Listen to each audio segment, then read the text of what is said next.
Okay, hello everyone. This is our Design for Homeless, the $300 House Challenge project presentation. My name is Austin Marokin. And my name is Jorge Rodriguez. My name is Sarah Al-Shukran.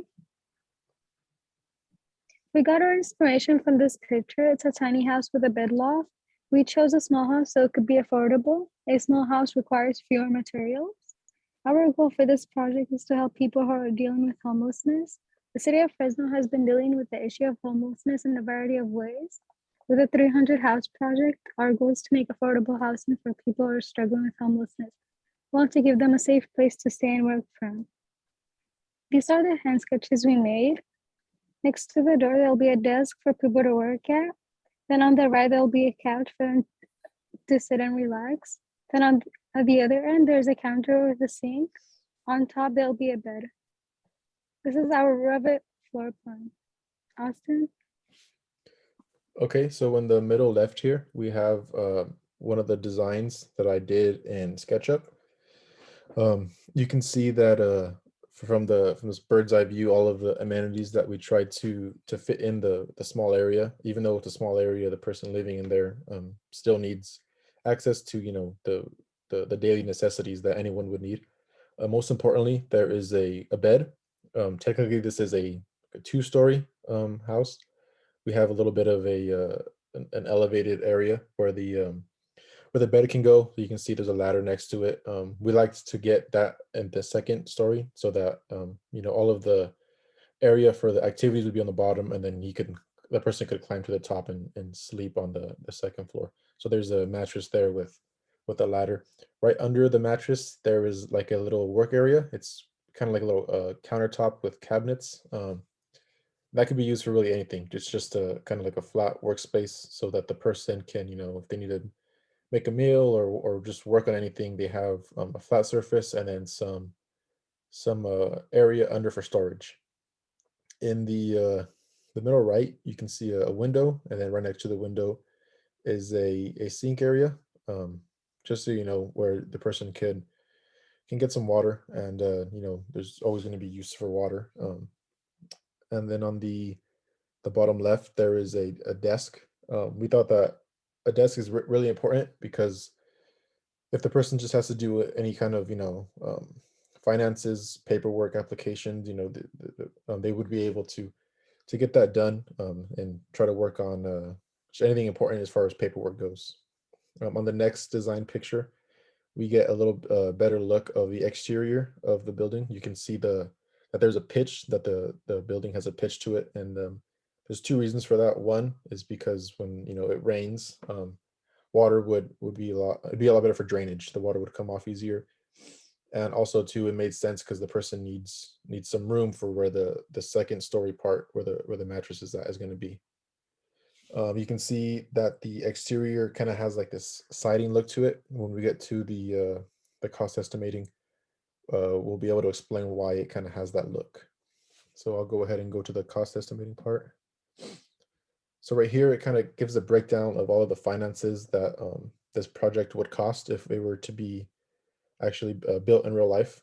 You can see down at the bottom right, we have the total. We hit our mark of getting it under $300. It costed $292.51.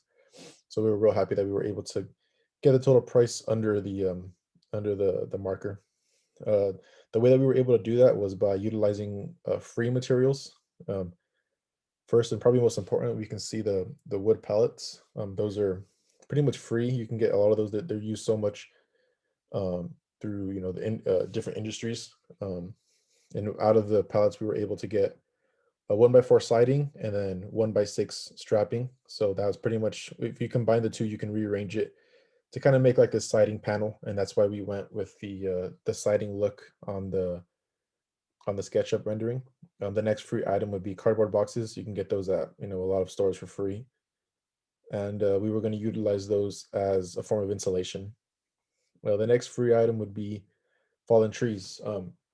Pretty much a lot of the national forests around here offer pretty much free um, lumber. I guess it could be milled into lumber after, but pretty much free timber kind of is a way to clean up the forest. So we thought that that would be a good way to utilize some free resources and basically get some good 2x4s and 4x4s out of it.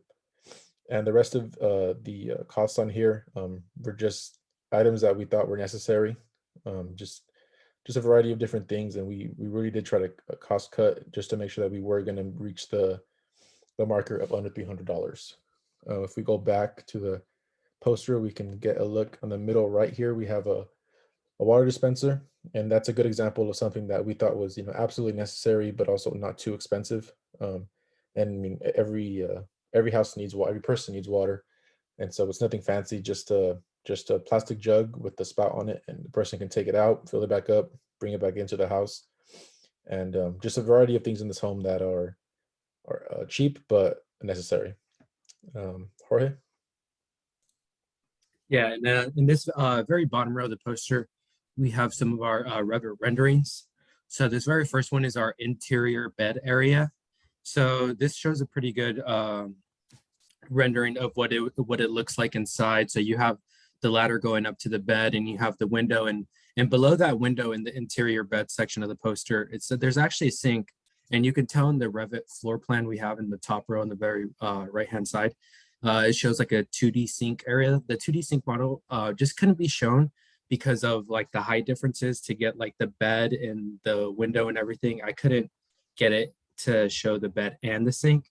So I just had to cut it out. But in the other interior rendering, we have the interior / front door desk area. So in this area, just like as Austin mentioned, this desk, we wanted to implement it just so there's an area for works, like a workspace area, anything. And also what you can kind of see in the exterior rendering, Revit rendering, is on the sloped roof, there's a kind of like a skylight type thing, and it goes directly over the desk area. So we wanted to add that just as like a natural light kind of source, just something that's something again that's cost efficient, but also is like a nice little touch to the little model house that we have here. And lastly, we have our wood pallet and the siding and strapping. So we really like this photo right here because it shows exactly how every aspect of the pallet can be used in order to create the siding. And we just felt like it did a really good job of showing the graphic of what this looks like specifically. And yeah, that's pretty much it in terms of our presentation. I hope you guys enjoyed it, and thank you very much.